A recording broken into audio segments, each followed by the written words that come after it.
Brand new day के आ चुके हो, पोस्ट क्रेडिट के बारे में बात करेंगे, इसलिए spoiler alert. So hello everyone and welcome है तुम्हारा रोहन अनफिल्टर्ड में। पोस्ट क्रेडिट तुमने देख ही लिया होगा और फिर से कह रहा हूँ स्पॉइलर अलर्ट, फिर मत कहना पहले स्पॉइल कर दी मैंने मूवी। देखो पोस्ट क्रेडिट में हुआ क्या कि हमें स्पाइडी ट्रैकर दिखाया गया जो कि नेट ने बनाया था, और जो स्पाइडी ट्रैकर है वो ये ट्रैक करता है कि स्पाइडरमैन पहले धीरे धीरे धीरे धीरे करके उस वर्ल्ड से गायब होता है और अचानक से वो एक प्लैनेट छोड़ के दूसरी जगह स्पेस में कहीं पे पाया जाता है।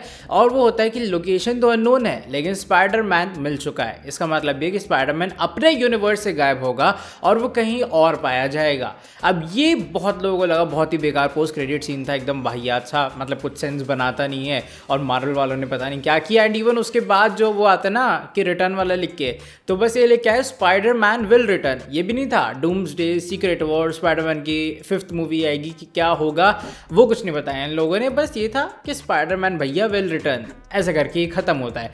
अब इसके पीछे देखो 4 मेजर थ्योरीज हो सकती हैं, हम लोग चारों के बारे में एक एक करके बात करेंगे। पहली तो थ्योरी अपनी वही सिंपल हो सकती है जो कि मुझे सबसे लॉजिकल थ्योरी लगती है कि ये जो स्पाइडी ट्रैकर ने ट्रैक किया है ना, वो एक्चुअल में टॉम हॉलैंड वाला स्पाइडरमैन नहीं, वो टोबी मैगवायर वाला स्पाइडरमैन है। क्योंकि देखो उसने स्पाइडरमैन को ट्रैक करने के लिए नेट ने कोई स्पाइडरमैन के ऊपर ट्रैकर नहीं लगाया था, उसने एक्चुअल में एक ऐसा रेडिएशन या फिर ऐसी चीज पैदा की थी जिससे स्पाइडरमैन ट्रैक हो सके। यानी कि किसी इंसान का अगर डीएनए जो है वो स्पाइडरमैन जैसा मिक्स्ड है तो वो चीज़ उससे ट्रैक हो जाएगी सॉफ्टवेयर से, ठीक है, कुछ इस तरीके से। तो देखा जाए कुल मिला के तो टोबे भी तो वही था, टोबे के साथ भी तो यही हुआ था। एंड अगर तुम देखो तो वो किसी प्लैनेट के ऊपर नहीं बल्कि एक्चुअल में एक यूनिवर्स के ऊपर, यानी कि तुम कह सकते हो कि स्पेस के अंदर पाया गया है कि स्पाइडरमैन है। तो मोस्ट लॉजिकल थ्योरी यहाँ पर ये लगाई जा सकती है कि मे बी जो टोबी मैगवायर है, जो कि हमें डूम्सडे के अंदर देखने के लिए मिलेगा एज पर रिपोर्ट्स, तो वो यूनिवर्स में है, वो स्पेस में है विद फैंटास्टिक फोर और उनकी शिप के अंदर। क्योंकि ये भी फिलहाल के लिए जो रूमर्ड प्लॉट है वो ये है कि मूवी की स्टार्टिंग में इनकर्जन होगा, टोबे का यूनिवर्स डिस्ट्रॉय होगा और ये लोग जाके डेडपूल, वुल्वरीन, फैंटास्टिक फोर, शायद ये सब लोग जाके उसे बचा लेंगे और उसका तो वहां से रेस्क्यू हो जाएगा कुछ टाइम के लिए, जब तक शायद उसको डूम ना मार दे। तो कुल मिला के ये जो स्पाइडी ट्रैकर है उसने अपने टॉम स्पाइडरमैन को छोड़ के शायद टोबे स्पाइडरमैन को स्पॉट किया है। क्योंकि तुम देखोगे अगर डूम्सडे का जो ट्रेलर है उसमें टोबे का कोई मेंशन नहीं है, लेकिन इससे शायद यहाँ पे मार्वल केविन फैगी हमें बताना चाह रहे हैं कि भाई देखो टोबे भी है मूवी के अंदर।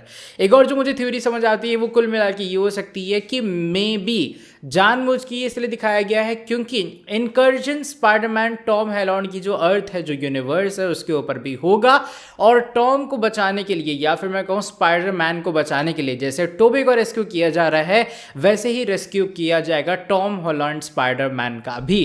क्योंकि तुम जानते हो कि भैया डूम ऐसे नहीं रुकेगा, डूम सबकी माँ बहन एक करेगा और उसके बाद जाके वो सबसे बदला लेगा इवेंचुअली। और इनकर्जन स्टार्ट वो टोबे के यूनिवर्स के साथ करेगा, लेकिन किसने कह दिया वो वहीं रुकने वाला है। तो मे बी ऐसा हो सकता है कि जो टॉम का यूनिवर्स है अब उसके ऊपर भी एक्चुअल में यहाँ पे जो अपना डूम है वो अटैक कर देगा। अब डॉक्टर डूम से वहाँ से रेस्क्यू वाली चीज़ को चलाने के लिए होगा क्या कि टॉम को बचाया जाएगा और इवेंचुअली उसे उस यूनिवर्स से निकाल लिया जाएगा, दूसरे यूनिवर्स ले जाया जाएगा। इवेंचुअली अर्थ 616 से थोड़ी बहुत चीज़ें हमें इधर उधर शिफ्ट होती हुई नजर आएंगी ताकि ये वाला स्पाइडरमैन भी बच सके।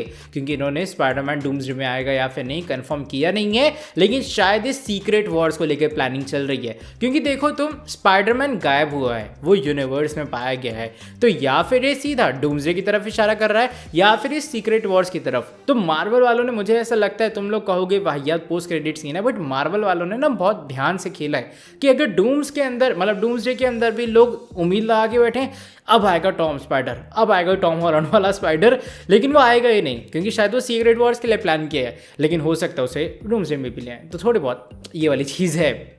एक और जो मुझे थ्योरी समझ आती है वो तो मैंने थिएटर में सुन ली थी थोड़ी बहुत, मतलब जब होता है ना पोस्ट क्रेडिट खत्म होता है और एकदम मेरे वाला जो ऑडियंस थिएटर था वो हार्डकोर स्पाइडरमैन थे भाई, सबको मर्च वर्च पहन के आए थे मस्त।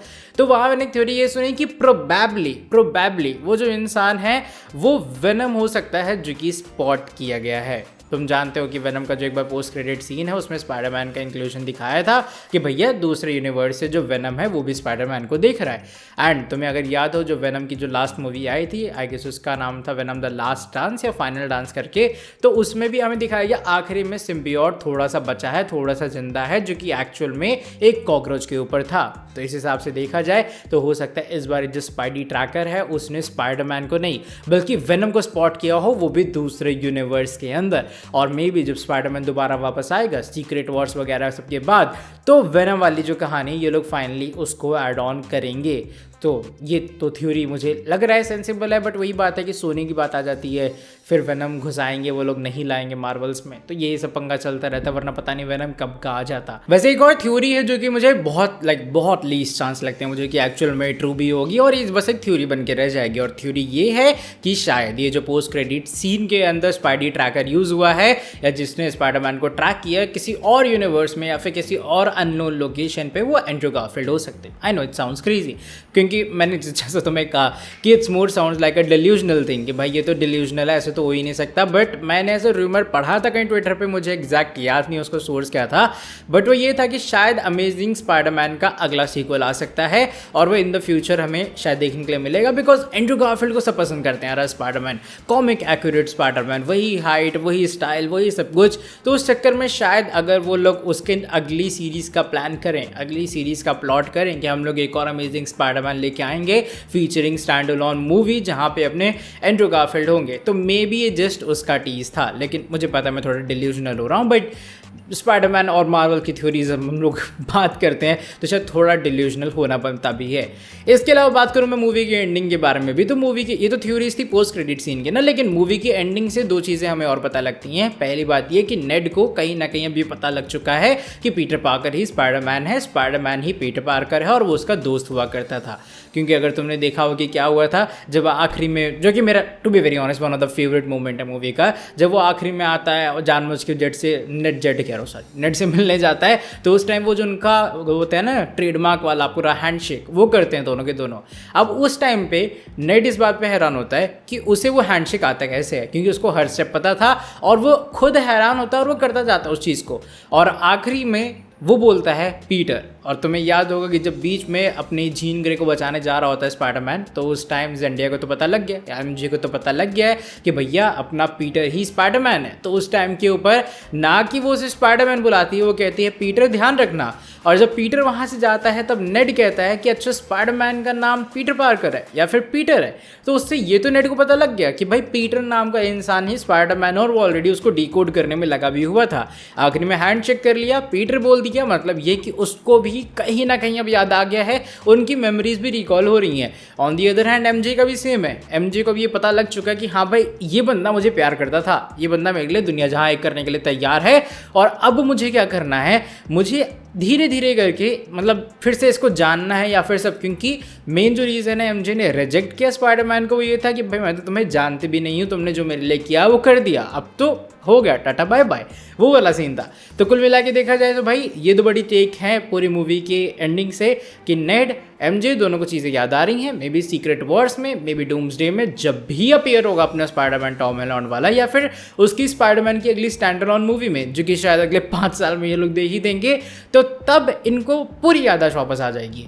बट आई जस्ट विश कि ये जिस तरीके से लेके जा रहे हैं स्लो मोशन में या फिर स्लो पेस पे, वैसे अगर स्टोरी को आगे कंटिन्यू करें ज़्यादा इमोशनल डेप्थ के साथ तो और मज़ा आएगा। बाकी मैंने देखा काफ़ी मिक्स्ड रिव्यूज़ भी मूवीज़ को लेके कि भाई स्पाइडरमैन में मज़ा नहीं आया, बोरिंग थी, but like it's all about the emotional depth ना, कि मतलब मैं तो एक्सपेक्ट करके गया ही नहीं था कि तुम्हें इसमें मासी एक्शन देखने के लिए मिलेगा। वो तो इन्होंने थोड़ा बना दिया भाई गेमिंग इंसोम्निक वाला, लेकिन मैं तो ये एक्सपेक्ट कर गया था इमोशनल लगे, और मूवी वैसी थी एक लोनली स्पाइडरमैन की, एक लोनली पीटर पार्कर की। बाकी ठीक है, मैं एक स्टोरी एक्सप्लेनेशन में भी वीडियो भी लेके आऊँगा चैनल पे, अगर ताकि तुम्हें एकदम स्टोरी नो क्विक रिकैप हो जाए, रिवाइंड हो जाए। अगर तुम थिएटर्स में देख चुके तो वेल एंड गुड है, नहीं देखे तो तुम्हें कहानी एटलीस्ट पता लग जाएगी। अभी फिलहाल के लिए वीडियो को मैं यहीं पर ख़त्म कर रहा हूँ। मैंने देखी स्पाइडरमैन 4DX 3D के अंदर। अगर तुम्हें मेरा एक्सपीरियंस जानना है तो मैं वीडियो का जो लिंक है मिल जाएगा स्क्रीन के ऊपर, वहाँ पे क्लिक कर देना। एंड बाकी तुम लोग चैनल पे जाके और वीडियो चेकआउट कर सकते हो। बाकी ऐसी और वीडियोस के लिए तुम्हें एक काम करना है यार, सब्सक्राइब कर देना रोहन अनफिल्टर्ड को।